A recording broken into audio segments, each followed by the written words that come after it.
And like yesterday, drop into the space beyond mind.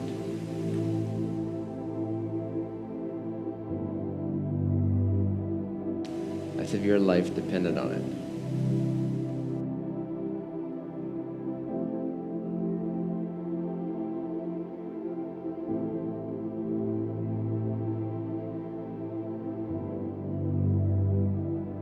Sometimes people say, I cannot stop thinking.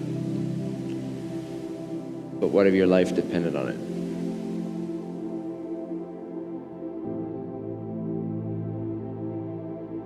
What if you really, really, really wanted to stop thinking and be utterly clear and present for 10 seconds, or you would die?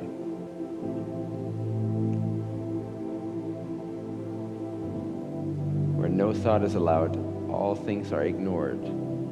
All points of view are ignored. There's only the I am. There's only the presence itself.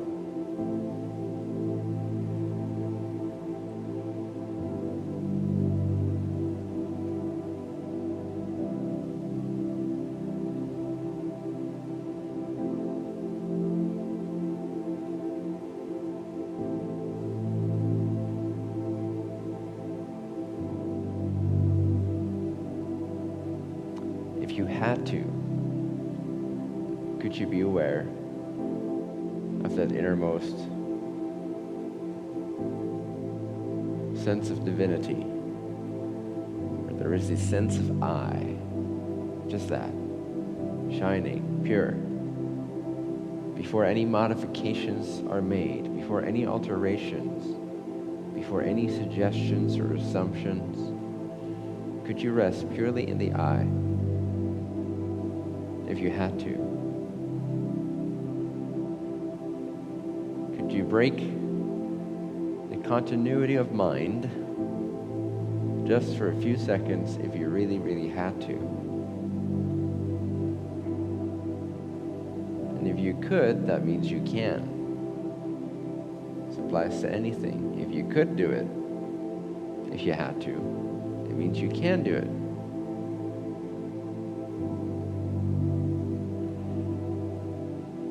Then practice that for a few seconds, intensely, several times a day. Break through the habit of continuity, the habit of linearity, the habit of mind, the habit of description. Who are you without describing anything?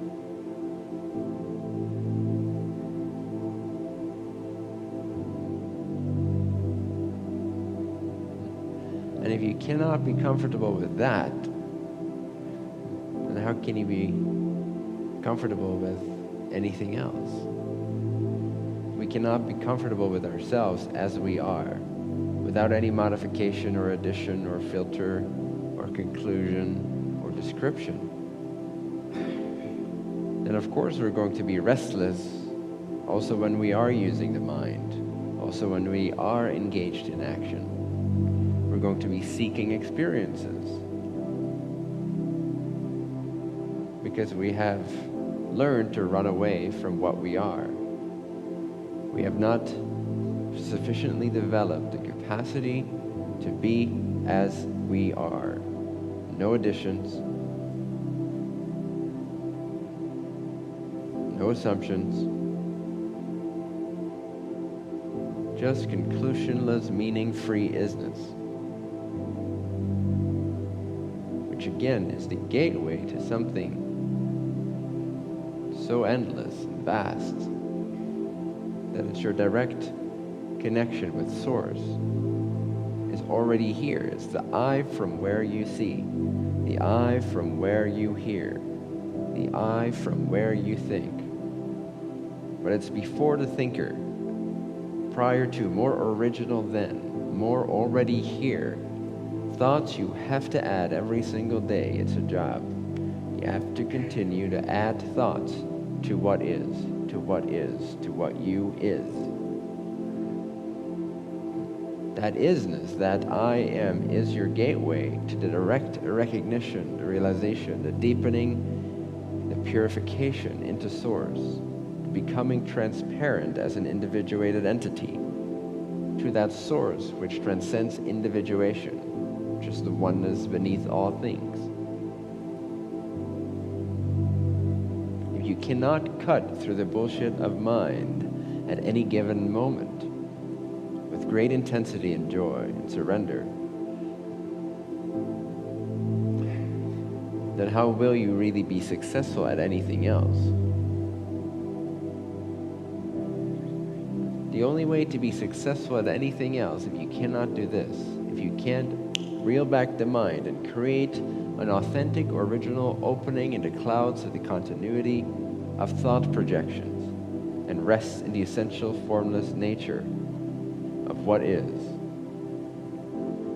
Without that capacity to rest as you are, profoundly awakened, rest and surrender into what is and be with what is, and to open that gateway more and more, open that door a little bit more every day, open into that mystery, the direct realization of Source within as the I before mind. The only way you can be successful without that is through strategy, through having to learn a certain thing, how it works, learn to predict it, and then navigate around those predictions. But when it comes to original success, success that is derived from an original state, that is sourceful in that way, that is intuitive, that is spontaneous, that is intelligent, you have to be able to give up the 3D world of descriptions and linearity and rest ever deeper in the mystery of I do not know, except that I know. And to always rejuvenate yourself, recreate yourself. Allow Source to recreate yourself from that space where you come undone, where you come naked in the eye of awareness, and that which sees, no matter how uncomfortable it might be to the mind, no matter how much it may squeal, try to strategize its way out of being into doing. There's a certain threshold of discomfort that needs to be rested with until it breaks free, until it disappears and dissolves, at which point isness becomes reliably enjoyable.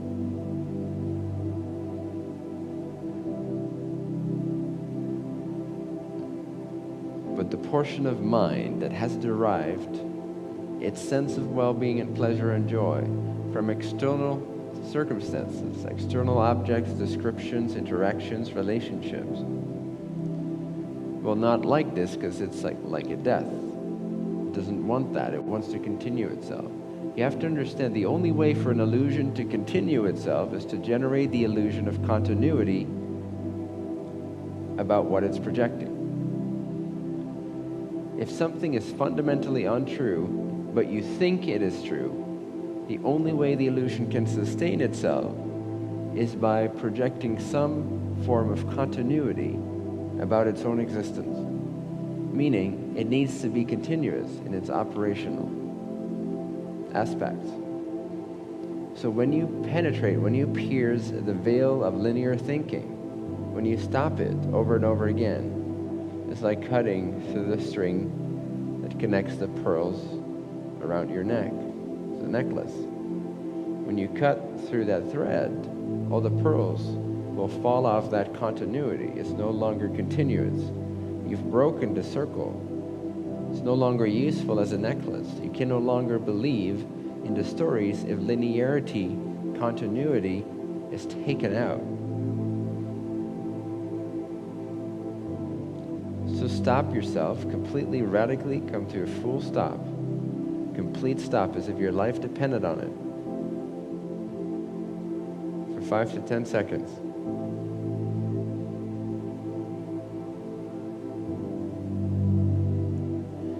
And in that full stop, recognize the isness, the me that remains, until that becomes home, until that becomes easeful. and never ending, until awareness of the deeper self becomes more continuous than the thoughts about objects.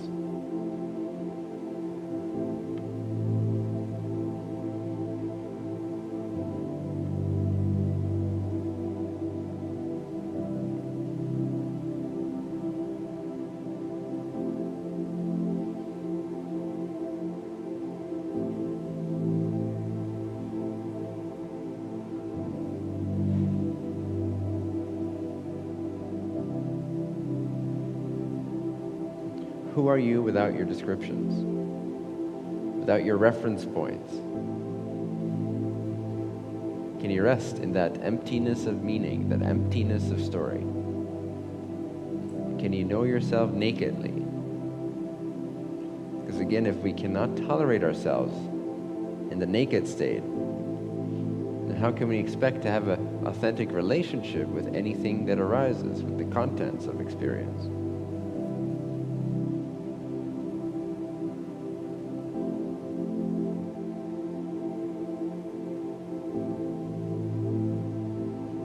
So break through the cycle, pierce the veil, penetrate, and stop it by thoughts repeating themselves, repeating themselves, repeating themselves. See how nonsensical it is to hope for something out of circumstances by always thinking and strategizing and trying to chase an experience. See the futility of it, the endlessness of it. This is not where well-being is found. Well-being is found in the inexhaustible source that you already are. Rest in the inexhaustible source. Try not to get anything from anyone. Can you today not try to get anything from anyone? And see how subtle the roots of manipulation lie within the mind. How deep these roots grow. Can you uproot those roots? You burn down those bushes. Can you roast the seeds in the mind? The seeds of manipulation, the seeds of I am lacking something now. Can you get rid of the notion or resolve the idea that you are lacking anything whatsoever right now?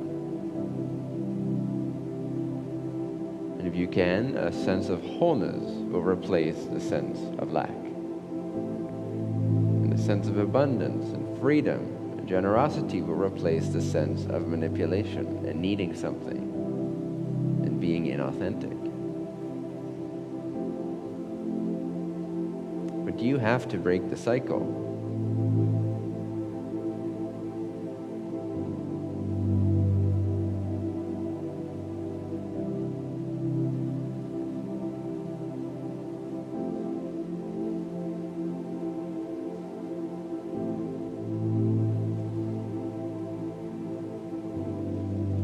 Who else do you think is going to do this?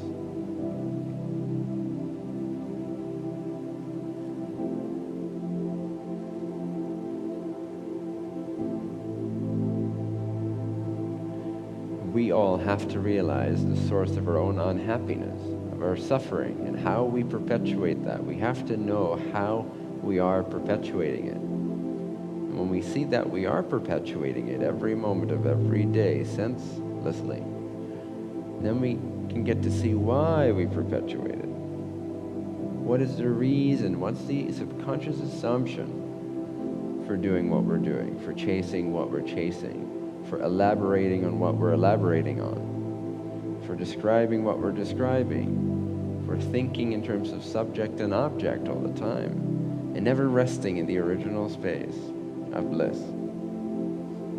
never knowing ourselves nakedly.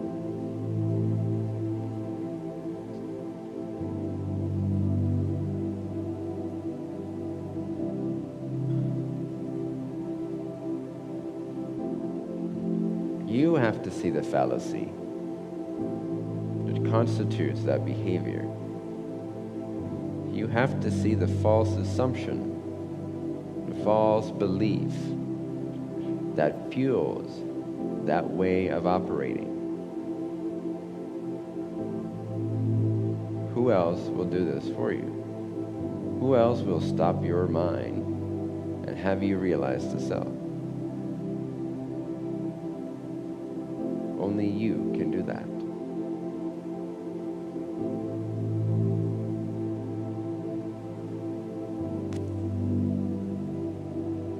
But as with anything, you have to want it more than you want something else. If you're not having it, it means you're not wanting it. What is it that you want a little bit more? Be honest about it. Investigate how you're manipulating things to try to get that, including my time.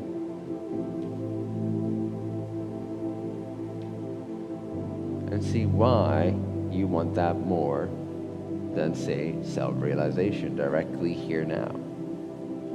Why do you want that more than the instant state change of going from a personal self to becoming the vision, or the personal self to becoming the self, or resting in source? What's preventing that state change from being continuous now, from being chosen as being most important to you now? Why do you perpetuate other cycles? You must believe something is lacking now. Without lack beliefs, you have no fuel for inauthentic cycles and patterns and descriptions and strategies. You cannot manipulate when you're completely convinced of the infinite abundance that is here now. It's only when you believe you are unfulfilled and things are imperfect that you have fuel to manipulate and to strategize and to be inauthentic. The self is naked and free and innocent. It cannot be inauthentic. Be as the self is. Shine as God is.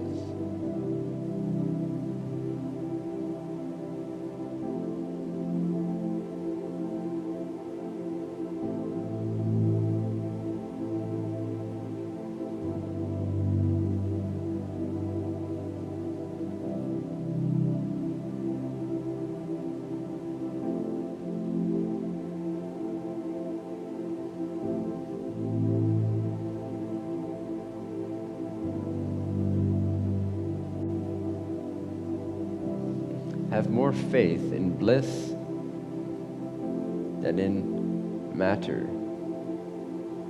which all revolves around something is missing, and I have to strategize my way into safety, security, preservation, maintenance, expansion, accumulation. It's all based on lack. When we rest in bliss and circumstances even begin to disappear from view, because we're so absorbed in God, in bliss, doesn't mean we're not available. Things will flow through us. Action will come from that, sourcefully, naturally, intelligently, spontaneously, without premeditation. It's not behavior, it's flow. It's not behavior, it's intelligence in action, love in action, freedom in action. There's nobody inside your brain doing it. Source is operating. You become more like a mirror. This requires purification, emptiness, commitment, devotion to that which is pure and free of continuity. Source does not know continuity. It just is all the time. But it doesn't know linearity, continuity, and time. It is spontaneously, ever free, already here, already now. There's nothing in your mind that's not a projection of this ever free, ever fresh, ever awake, ever available, always now. Isness, love, bliss, space, awakeness, God, I, pure being, existence, bliss. There's nothing else for anything to be made out of. So already your problems are timelessly free, as they are. Again, this is the absolute approach. This is not the realization of the absolute, but it's a more absolute approach. It's a direct approach. That of resting and recognizing the original nature of all phenomena. That there cannot be anything else for something to be made out of, therefore anything that appears is already made of the bliss that you seek. That means your conflict is made of love, very directly. This can be experienced. Conflict is constituted by love. Suffering is made up out of lucidity, clarity, awareness. All appearances are light, which are the dynamic energy of awareness.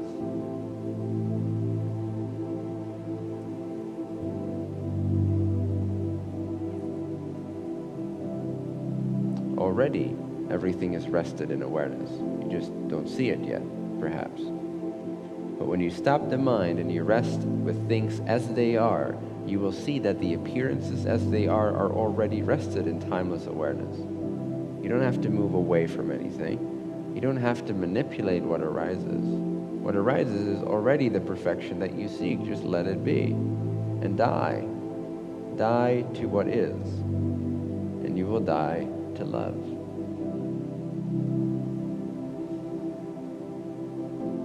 Do not try to control and judge and condemn and describe and compartmentalize and segment and strategize around these artificial compartments of description.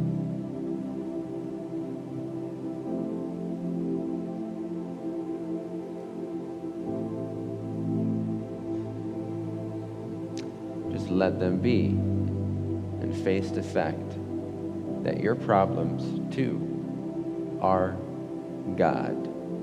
For what else could there be but existence itself? For your problems to be created out of. There is no other substance but self anywhere in creation. Creation is founded by Source.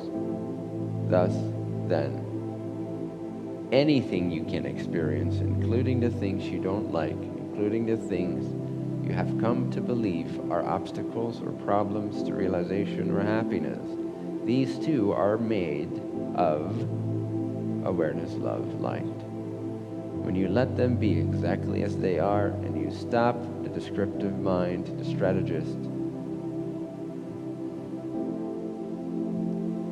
then you begin to see the nature of appearances rather than the description of appearances. Rather than judgments and labels and stories, you begin to rest in the original nature of all appearances. Awareness is inseparable from appearances. Form is inseparable from formlessness. Resting with form is the same as resting with formlessness. It's just resting, recognizing its nature to be that which cannot be given form or name. It simply is. Allow your heart to open for the realization of God to shine forth in this instinctive way.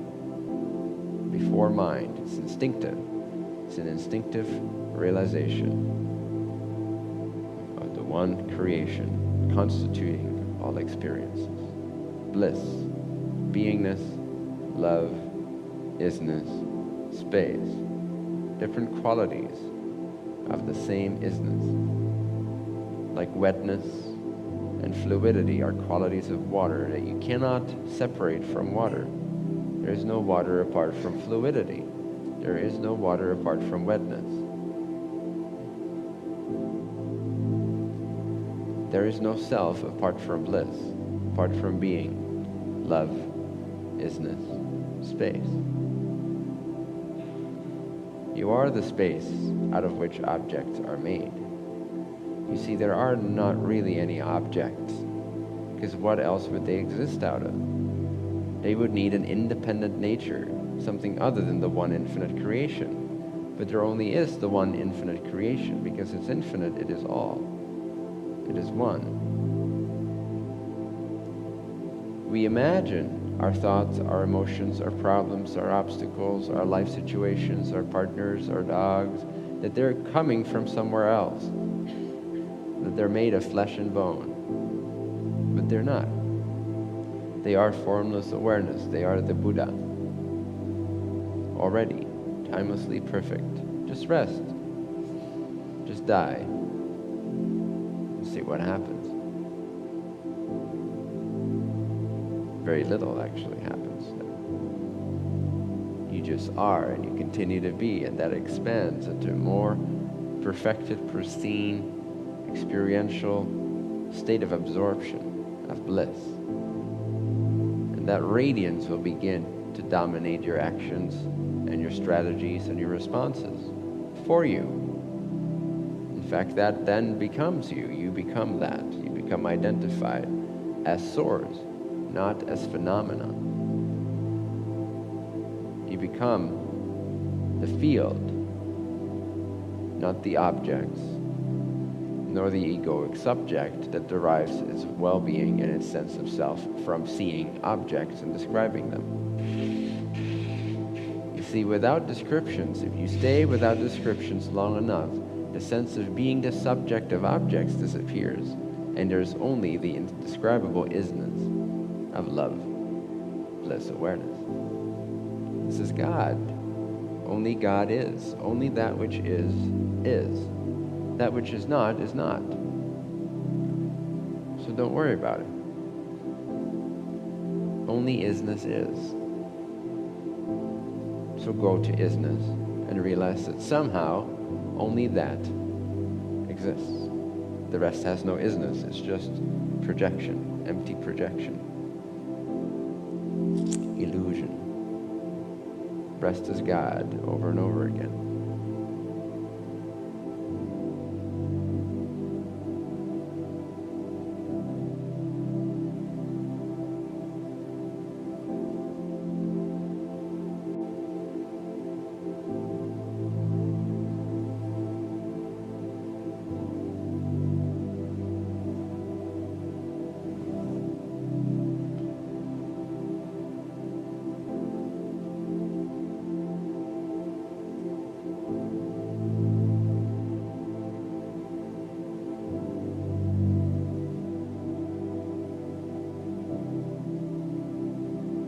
Bliss will take away the perspective of matter.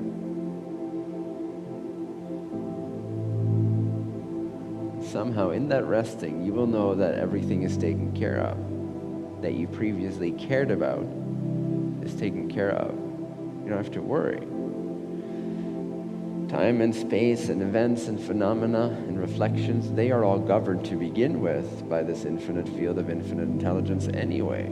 So you may as well rest as this intelligence so you can grow in intelligence. You can align yourself with this intelligence and dance and be and breathe and is and even think in harmony with Tao, that original, harmonious nature of all being, the one infinite creator.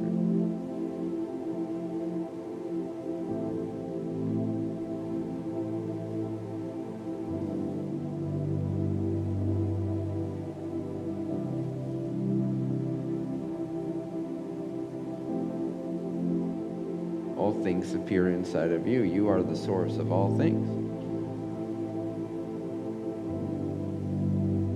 What could you possibly experience outside of yourself or without yourself? Self is the source of all phenomena.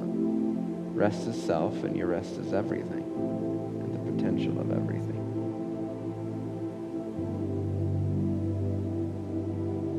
Let go of your attachments, if you can, if you want to. Are you ready for just bliss? Or do you need to derive bliss from having achieved a certain state or relationship or agreement, validation? Do you want that type of bliss? Just very, very short term.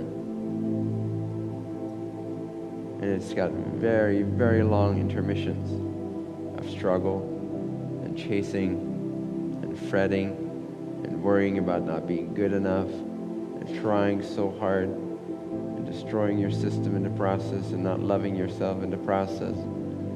All for those couple of seconds every few years of success, fulfillment, and being loved. If you're lucky, a couple of seconds every month. If you've done really well for yourself, a couple of seconds a day.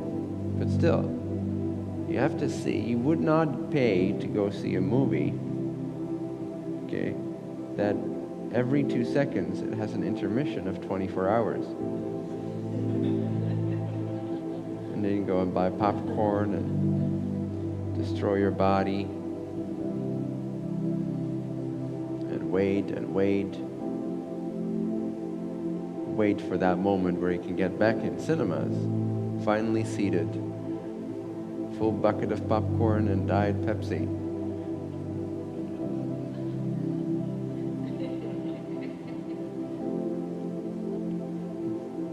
So excited, so in anticipation of those 2 seconds of perfection. And then the movie starts, and before you can even have one mouthful of popcorn, the next intermission of 24 hours begins.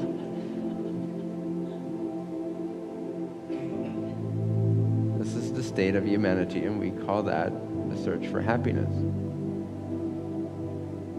But given the proportions of actually experiencing happiness versus struggle, chase, and attempt, we might as well call it the game of believing that I'm lacking everything that I am. We're not playing the happiness game, we're playing the suffering game. And we willingly, when we are handed the keys to liberation, we willingly continue to disobey those instructions and continue to be addicted to the intermission and the chase for those 2 seconds of bliss.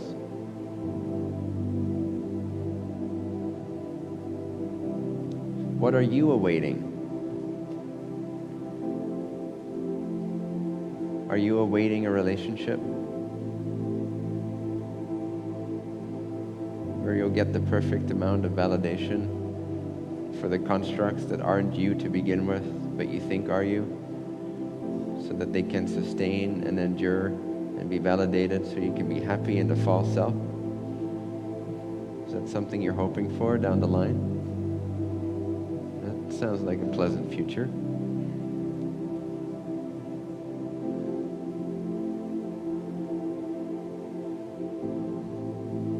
Are you waiting for the next meal, the next pizza, perhaps? It's actually probably more worthwhile. At least you can buy a pizza however often you want to, and it'll do whatever the hell you want it to do. You can eat it, you can eye gaze with it. You can strip it of its cheese and just eat the gluten. Or feed the gluten to your dog and just eat the cheese. You can cut it up in tiny pieces. You can try to fit the whole thing in your mouth at once. Either way, it won't complain. It will do exactly what you do it.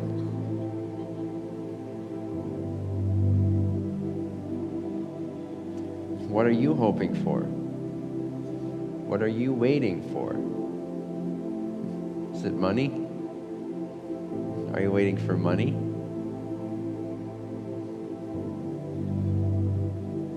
And then what? You don't even know what the fuck to do with it. When you have it. You have it and you run around like a maniac not knowing what to do with it. You're still not happy. Because you've externalized your source. You've externalized, given away all your power. Now I'm happy because now I perceive that I can do this with my body.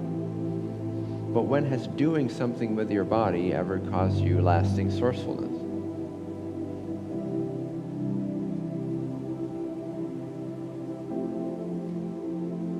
Is any of the microphones, the handheld ones, on right now? If so, can you turn it up? No? Okay. Are you waiting for money? Who's waiting for money? Raise your hand. Nobody? Nobody has that construct running? I don't believe any of it. Who is waiting for that liberation that money will bring you? Right? It's a construct. We're absolutely conditioned with it. Well, you may know better, but it doesn't mean the program isn't running anymore, right?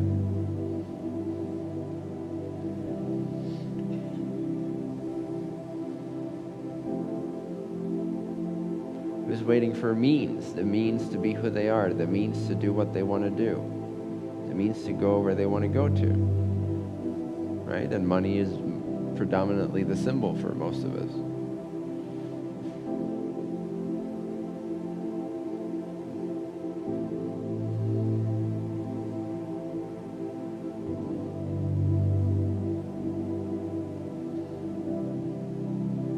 I'd be really happy if, again, you guys can walk out of this retreat not wanting a single thing, not waiting for anything, not hoping for anything down the line, not a relationship, not companionship, not validation, not until you can begin to be a teacher yourself, not until you get the attention you want, not until you have the bank account that you want, not until the taxes disappear. Okay, you can keep that one.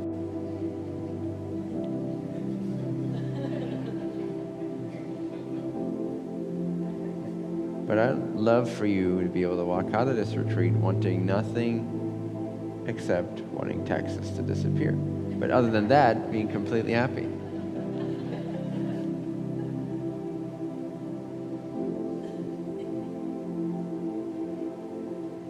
Of course, I'm kidding. No wants. So put yourself in the state, imagine yourself in a version where you have no wants. What would that require? How could you fully stand in the power of no longer wanting anything? And imagine the space that becomes available instantly. What would your mind do if it's not busy strategizing for some secret subconscious hope based on another secret subconscious belief that something right now is not perfect? So you paint over the pristine innate perfection of life as it is with a lack belief, and you paint over that lack belief with a strategy. And now you're hoping for outcome. By the way, Anurag, I've just set the intention for the end of this retreat, which is I want them to walk out of this retreat not wanting anything anymore.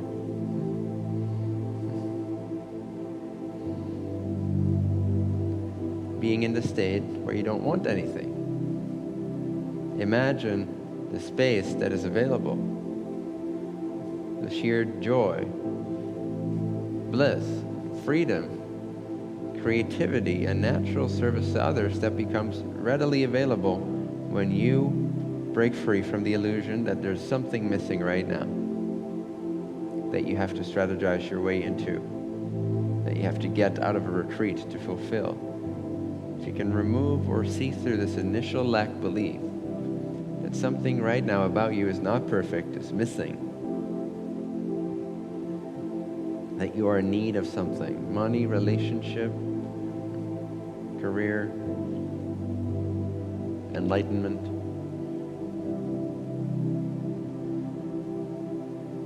When you've wanted the least, you've been the most awake, have you not? You've been the most available to existence as it is, and the organic, spontaneous synchronicity with which the stream of intelligent events simply show up on the screen of your consciousness when you are clean and available and rested. Raise your hand if you've had a glimpse of this. And in that moment, did you have a lot of wants and hopes and strategies to get to those wants and hopes? Right? No. You were available. You were fulfilled. And do you remember in that state that you were in a state of being that was by its very nature naturally of service to the wholeness of creation? Do you remember that? Just a sense of overflowingness, of radiance, of availability, of non-planned, not premeditated, unbridled, spontaneous intelligence. Do you remember? You were just present, you were just available.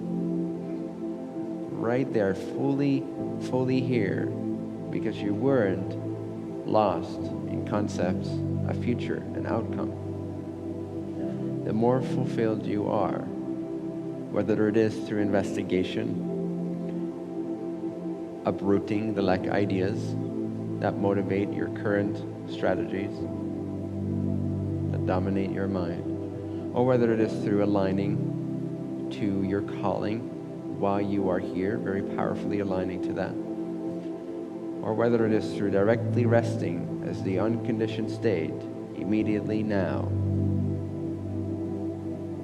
In any of these conditions, when done fully and authentically, you were completely present and available. There was no projection of hope.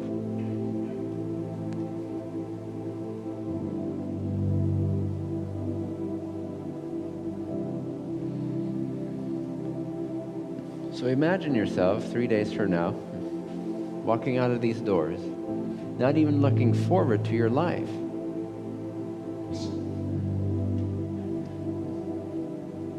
Now, if you're tempted to ask the question on the last day, how do I maintain this when I get home? You've missed the point.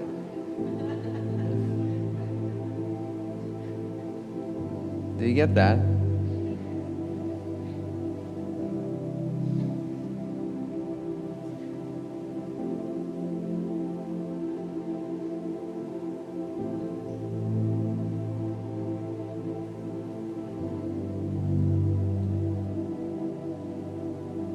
Can you be without wants?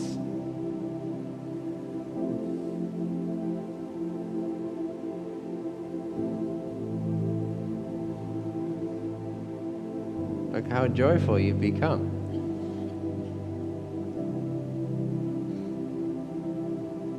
What if it is your very own desires that destroy you every single day, that shred you apart? What if it is that trying so hard to get somewhere, rather than just being and being and being, and let that create life for you? It's being awake, being true, being available, being without trying to fulfill anything. What if that's the state change you are capable of making right now? But then the story ends, right? The retreat ends. And you paid for it. So you'd be surprised to see ridiculous things such as strategies that happen in the subconscious mind. Stories such as, well, okay, I can imagine that, but I'll wait until the end of the retreat because I still want to get what I came here for. So I don't want what I came here for yet because I paid for it and there's 3 more days left. So let me get a little bit more of what I want before I get what I want, before I choose what I really want.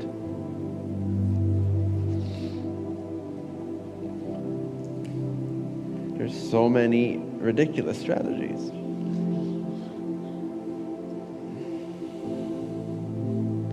Just see them. Let's just see these, okay, today. Let's see these strategies and let's laugh at them. Let's just have a lot of fun being really present, making fun of ourselves until we can no longer believe in these strategies. Let's just have fun with the intention that we walk out of this retreat not wanting anything. And actually, if we were really rigorous, that would translate, if I really were not to support those beliefs, that would translate as walking out of this retreat now or today. Well, now, not wanting anything. Because you cannot achieve not wanting anything 2 days from now. Trust me, if you're not doing it now, you're not going to do it 2 days from now, because in between now and then, you'll have lost all the inspiration and guidance and incentive that right now you have much more readily available than 2 days from now after we do more talking. And what would change about the orientation of a group of people, a group of intelligent people, or at least people trying to become intelligent, coming together when they have no wants for personal self and no projections even for others, but just being available in the space that is? How would it change the nature of an event like this, a gathering? And it's no longer an event, it's a gathering. We're gathering. Like, why? What would unfold? What would arise? How would it be different? Celebration?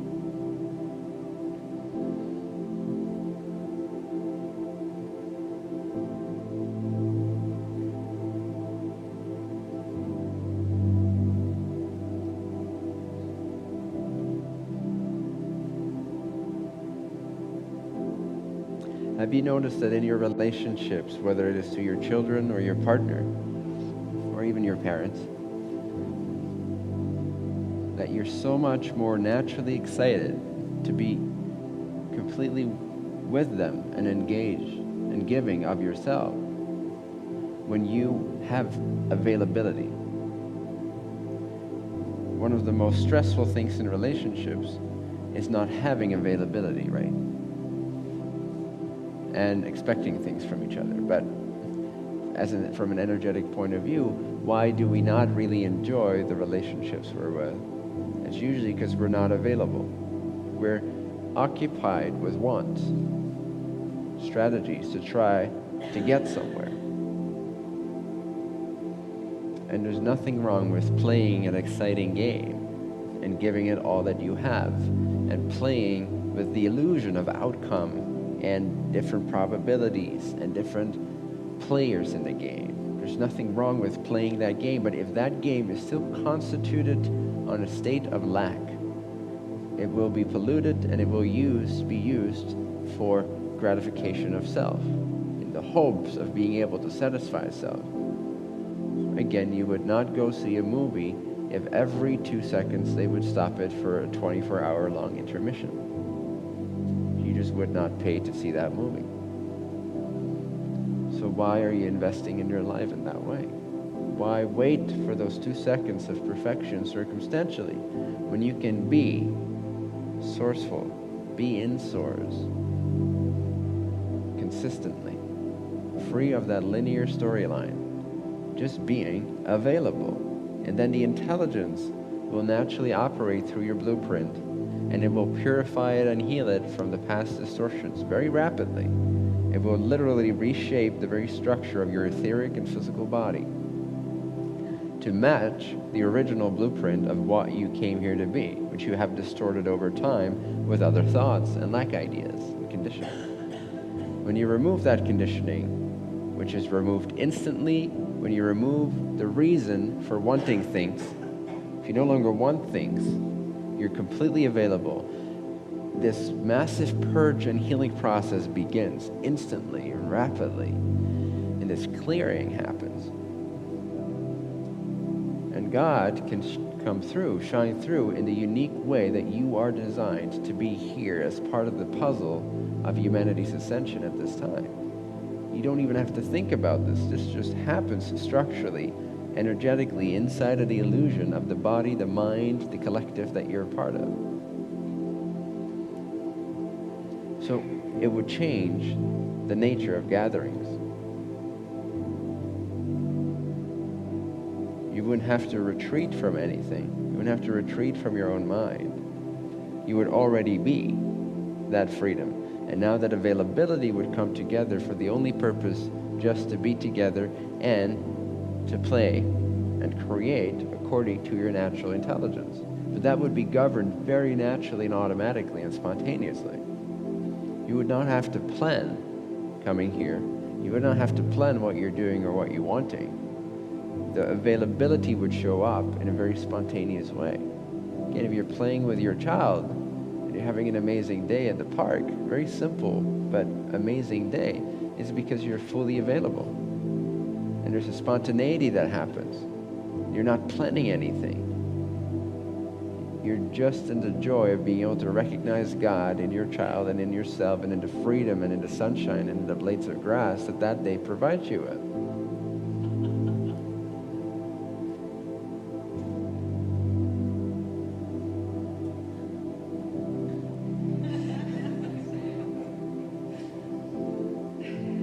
What are you seeing?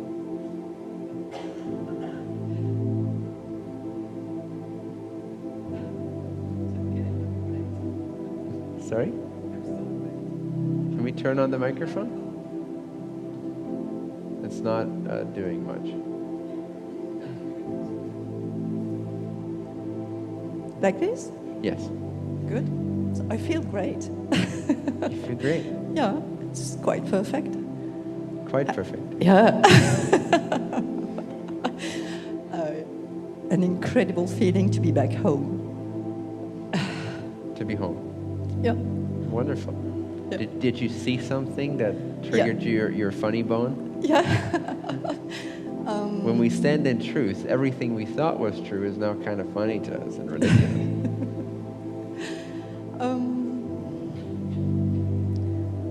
I could see me like when I was a very little girl, happy, joyful.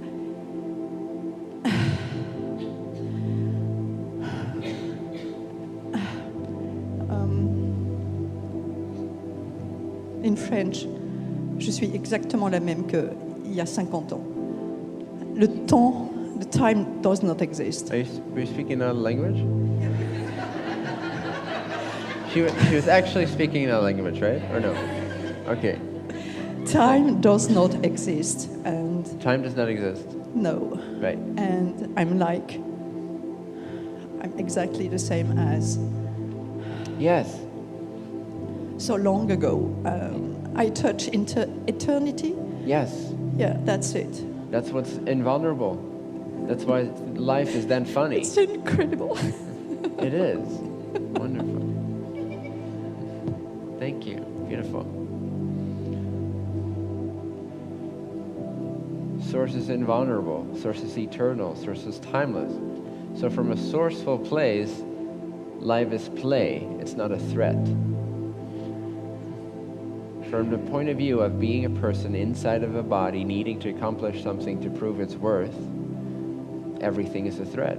Everything is an opportunity to manipulate and ensure something stays a certain way and other things don't. There's no way to live, and it's not authentic, it's not natural, it's not organic, and it definitely doesn't feel good because it's out of alignment with source. Anything that's out of alignment with source will feel horrible. When we tap into this eternity, whether through the direct means of recognizing the eternal directly, or we need to have developed the subtlety to be able to do that. But it is possible, it's very direct. You just are and recognize the source and the infinite nature of that, the eternal nature of that. It's direct recognition. Those were the core, the inner circles of the teachings, Hinduism, Buddhism. They all had this sort of secret inner core of the direct path, which was simply, you're already free. And that is the recognition. And there's no strategy into that. Again, the only other helpful approach is to investigate and to get to know through the process of contemplation and investigation. But when we touch in with this eternity,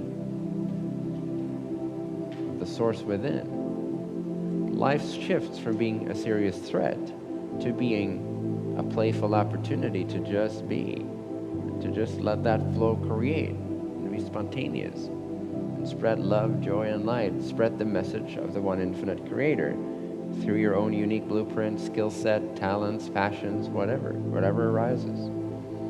But you're not taking it seriously. You cannot be sourceful and identify with the person that you think you are at the same time. You just can't do that. You're either sourceful or you're identified with the person and motivated by the person you think you have to protect. That's why so many of us, even when our souls are knocking on our doors, on the back door of our hearts, louder and louder and louder, because time is ticking away from a physical point of view. And we're we're not paying attention, and it's generating more and more catalysts so that we wake up, but we pay attention. It's knocking on the doors of our hearts with this desire, this passion to just be free, to be playful, to know that you're already one with Source, you're already home. Nothing could ever happen to you. Start living for the greater benefit of all. Be that free fountain of exuberant, abundant, sourceful spontaneity. But you're contradicting yourselves in a very painful way. You're contradicting your own energies. That which wants to come forth through you, you're contradicting it when you're living for the person that you think you are. From that point of view, everything is a threat.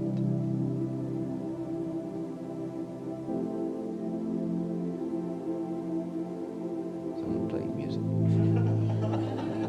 Or is it outside?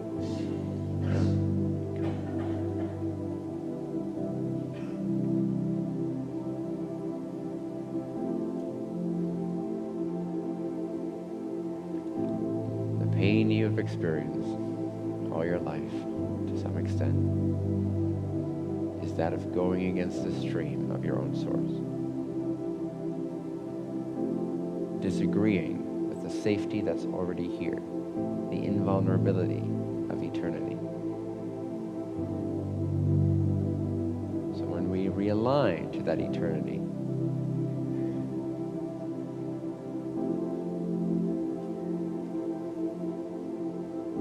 we become that eternity, and we start we start being available from that eternity. And it changes the entire gestalt of the game of being incarnate in the illusion. Now the play appears as play. Now you're no longer afraid to play, to be available. It's not even that you are playing the game. It's just that you're so all in, that you're so dropped in. You're so the inescapable, most grounded background of you, that from that stability, from that eternity, the play just explodes like an effortless, dynamic, intelligently guided fireworks show. Nobody can be said to be doing all that. Nobody's doing their calling. Nobody's doing life. Nobody's doing joyful experiences. If you look deeply into it, you'll see that it's also not a happening that happens from the outside, that you have no control over. It's neither. It is Source's own dynamic energy reflecting your alignment. It's appearing, it's arising, it's being expressed inside yourself, inside your consciousness. So the game, what gets projected onto the screen of your source, of your consciousness, changes according to your degree of alignment with the eternal truth of that sourcefulness versus the ideas that you have developed over time that now contradict that effortless flow that wants to happen. There's all these rockets ready to be set off, these fireworks. And they're all lit. The fuse is growing smaller and smaller. And you're trying to not have it explode. You're trying to control it. You're afraid. Maybe it's not perfect. Maybe it's not this. But from an eternal place, you have no such fear. You're available, and the availability is what generates the experience of play, the experience of lightheartedness, the experience of joy, the experience of connection, deeper connection, the experience of benefit being shared. And it is all still made up. It is an illusion, but it's made up of that which is substantial, which is Source, that which is real, that which is lasting. Everything that comes and goes is created of that which does not come and go. That's why it's a play. Again, And you cannot have objects without the space in which they arise. Similarly, you cannot have experiences without the space of consciousness in which they appear, the power due to which they are able to be known and appear. Appearances are inseparable, indivisible from Source, the Source that is your isness. The very innermost core of I am is what projects these experiences. So when you align with that eternity, either by living sourcefully and or meditating directly on Source, you thus then deepen your alignment, your surrender, your devotion to the Creator. And then the display changes of its own intelligence. You become one with that intelligence more and more. Less and less will you be speaking through your brain. And more, speaking just appears just like anything else appears. Speaking is just appearing. There's nobody doing the speaking anymore. You're so surrendered that Source is talking and guiding and thinking and strategizing. All these things you thought you used to do, now you're a witness to them appearing, dancing in harmony with Tao, with a sourceful intelligence that cannot be done, can never be done, can never be contrived. You cannot think your way into intelligence. You can only be intelligently.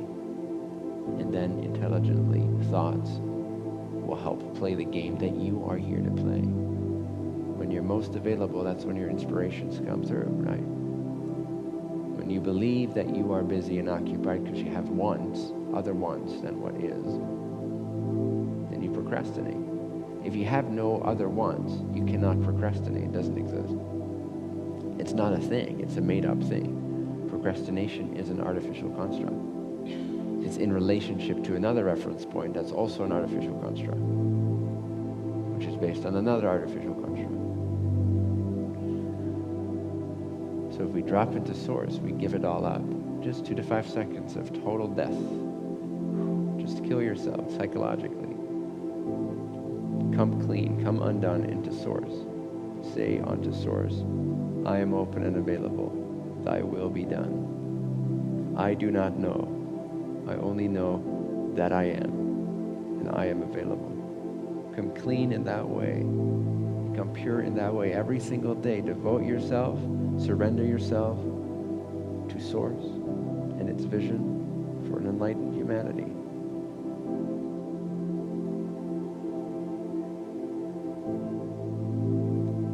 So then there's only 2 things left in your life of importance. The direct realization of Source, the embodiment of Source, and its vision for your most relevant portion of the illusion, which happens to be Earth, because that's currently your experience inside of the grand illusion of manifestation. And so, resting as Source and being 100% available to how that intelligence wants to show up, this is what I generally call the vision. You become the vision.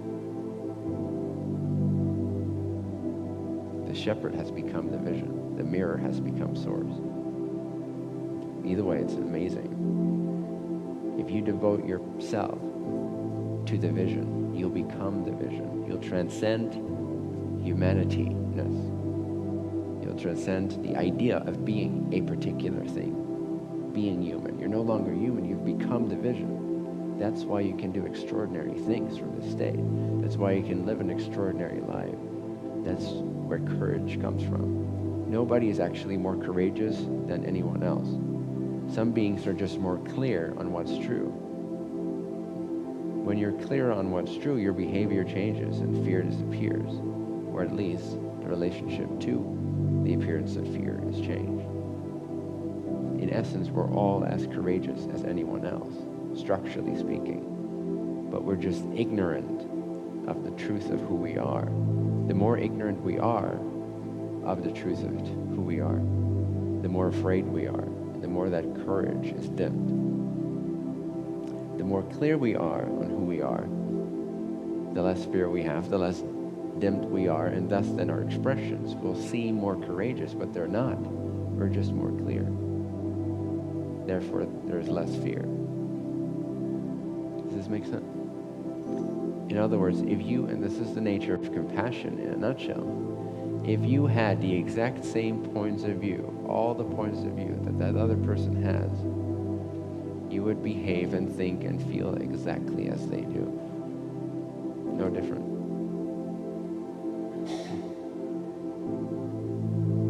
It's also the nature of equality. Seeing that actually we're all in this together, and it's a matter of clearing out all of our false points of view and coming undone, coming clean, devoting ourselves to the Creator within everything. Clearing out our closet. One of the fastest ways is to just state that you are ready. To just make yourself available for God to pick you up, to shake you out, to shower you,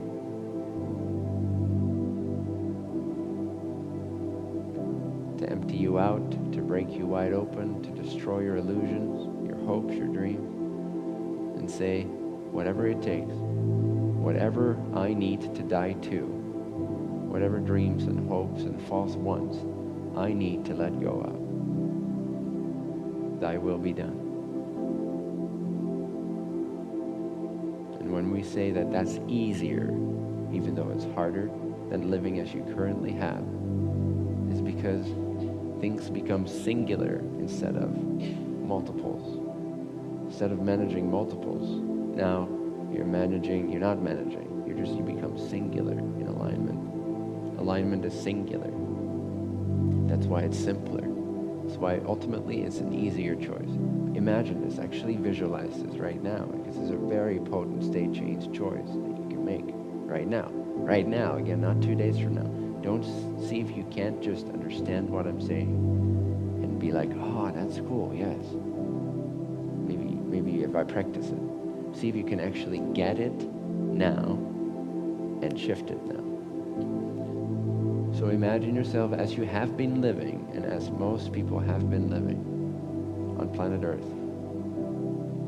Chaotic, random, scattered, monkey mind, unsatisfied, living for those 2 seconds per month of circumstantial perfection or success, and living the rest of the hours and days in this constant churning of wanting and wanting and wanting and needing and strategizing and wanting, trying. So take all your wants, feel briefly into all these secret hopes that you have. Again, partnership, money,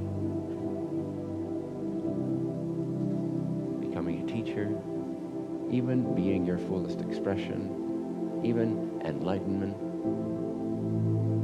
Take all your dreams and hopes for future fulfillment and see how much energy has it taken you every single hour of every single day to subconsciously be interacting with those games.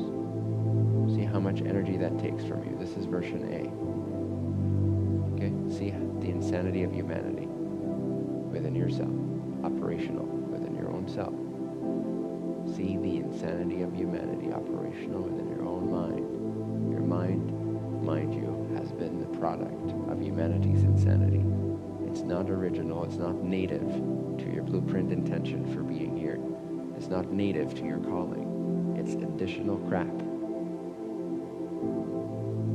You can either live believing the bullshit, believing that you're in need of this or that, therefore believing that what you want is this and this and this and this and this. What you prefer is that and this and such and so. And that therefore what you need to do is use all your time and energy and effort in unconscious and conscious ways, deliberate and non-deliberate ways, random and precise ways, to figure out how to get that thing that you want. Those things that you want that never end. And even when you have it, you're not fulfilled. That is the insanity of humanity in the form of your own consciousness, your own mind. That's version A. It may seem like an easy way to live because it's what you're doing currently. Everything we're doing currently, we don't feel takes effort. But you're wrong. You're just not seeing clearly how much effort it takes to do what you currently do, how much energy it expends doing what you currently do, believing what you currently believe. Version B is the entity of willingness, the version of you which is willing to come undone, to be undone, for God to reach into your body and mind and to split you wide open like the sea that Moses split, and let all your shit come pouring out. Surrendering, releasing, relinquishing your right to maintain your desires. Relinquishing your right to have any opinion of anything, have any preference towards anything, have any desire towards anything. Give up your right to want things.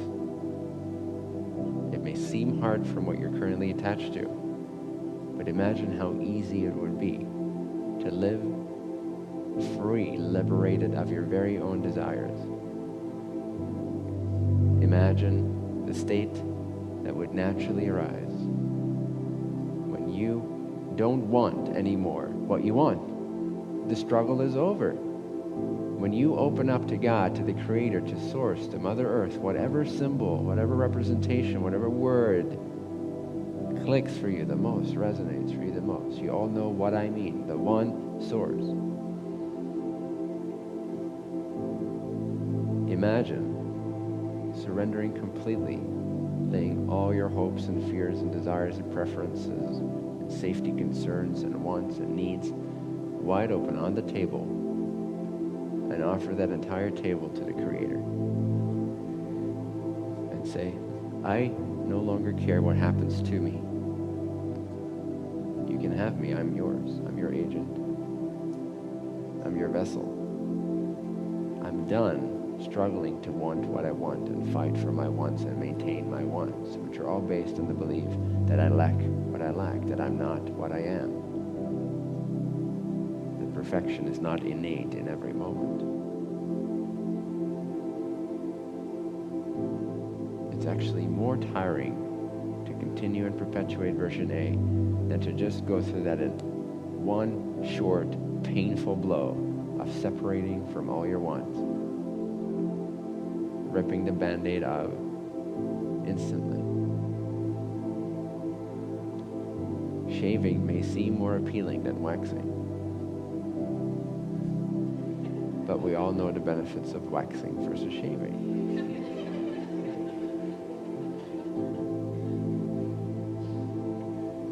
So let God wax you of your fears. Let God wax you of your wants. Become 100% available to be a shepherd now. Allow the vision to operate through you with no attachment or idea of how it should look, what the outcome should be, when or how it should happen. Relinquish all whens and all hows, and you'll be present and available to the joy that's already innate in every blade of grass, in every expression of a child, in every fear you've ever harbored. Joy is innate to all of existence.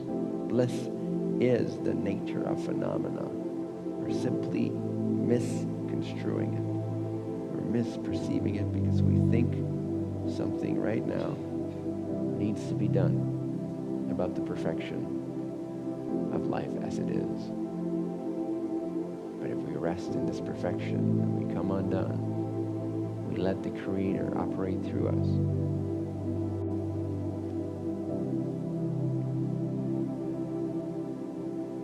And our actions flow without premeditated purpose.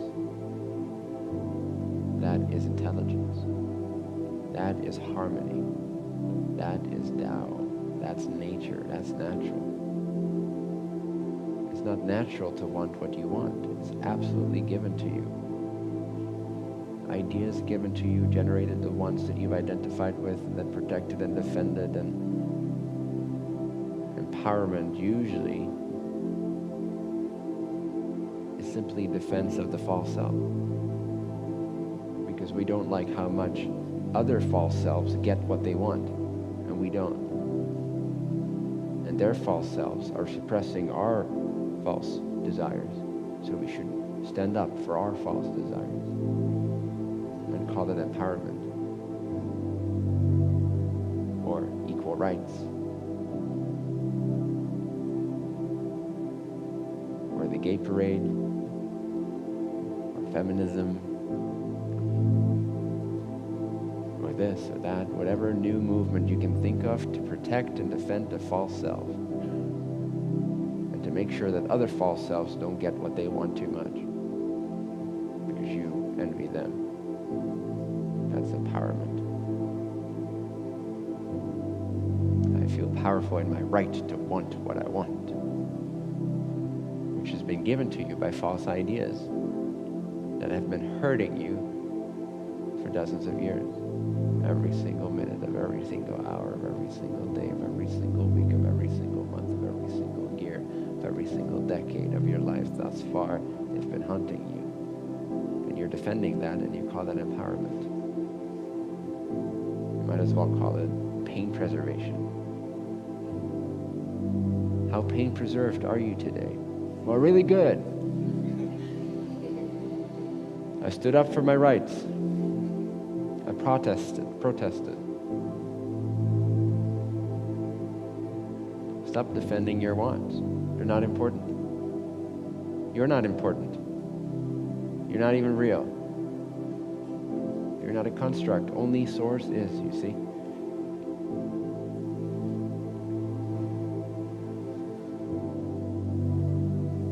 So let only Source be. Surrender to only Source is.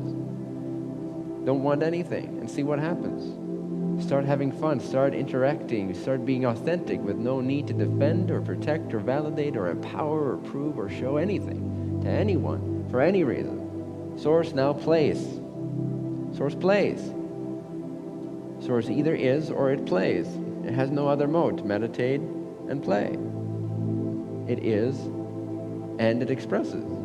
It knows itself and it expresses what it knows, what it is.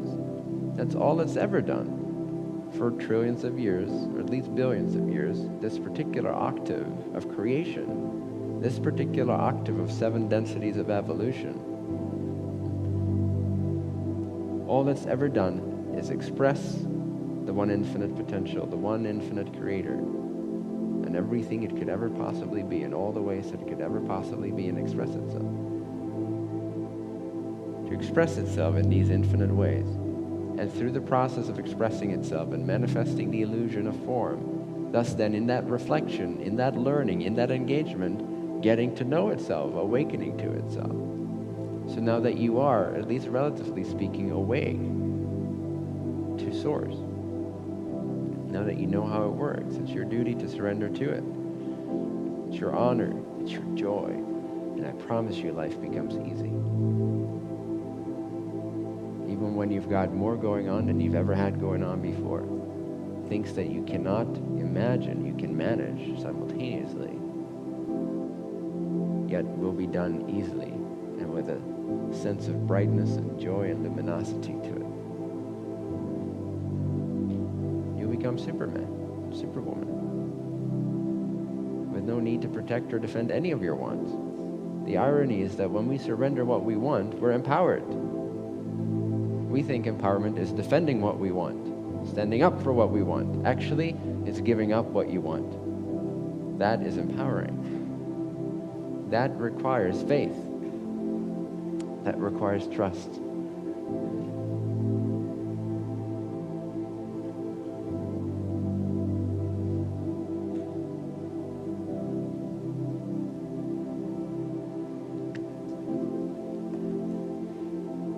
So, yep. Okay. No more wants, so no more instructions. But we could gather if we wanted to. We could gather here in half an hour. If you don't want, then I won't see you. If you do want, then I will see you. Unless I don't want, then you'll see each other and not me. But you won't want me to be here. If you really get this, even if I wouldn't show up for the rest of the retreat, you wouldn't want anything out of that to change. You see? You think it'd be empowering to maybe go talk to management and say, I want a refund because this is what I wanted and what I signed up for, and I'm stepping into my power by defending that and getting a refund. Well, you could do that too. But if I didn't show up, what would be truly empowering would be if you did not give a fuck. Where the play would maintain uninterrupted, where the meditation would be uninterrupted, where the beingness and the expressiveness, the freedom, the spontaneity, the intelligence that operates through you would be undiluted.